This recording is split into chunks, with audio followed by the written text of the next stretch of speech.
Hi friends, இப்போ நம்ம பார்க்க போகிறது ஒரு சிம்பிள் ரெசிபி தான். குலோப் ஜாமுன் எப்படி செய்கிறதுன்னு பார்க்கலாம்.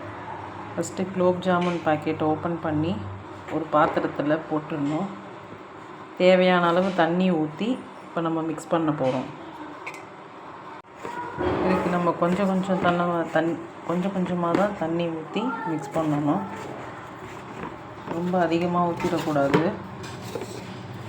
ஊற்றிட்டு இப்போ நம்ம மாவு பிசைஞ்சு வைக்க போகிறோம். இப்போ மாவை நம்ம என்ன செய்யணும், நல்லா சாஃப்டாக பிசைஞ்சிக்கணும்.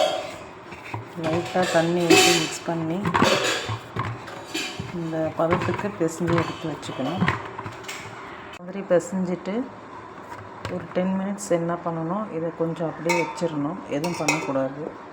இப்போ இதுக்கான சர்க்கரை பாகை நம்ம ரெடி பண்ணிடலாம்.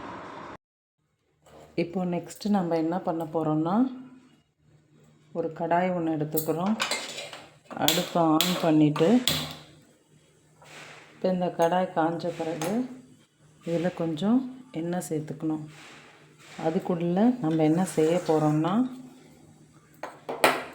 இப்போ நம்ம பிசைஞ்சு வச்சுருக்க இந்த மாவை கொஞ்சம் நெய் அல்லது வெண்ணெயை பண்ணி சின்ன சின்ன உருண்டையாக உருட்டிக்கலாம்.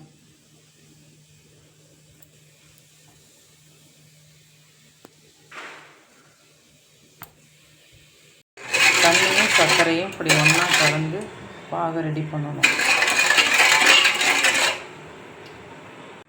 இப்போது இதில் கொஞ்சமாக ஏலக்காய் பவுடரும்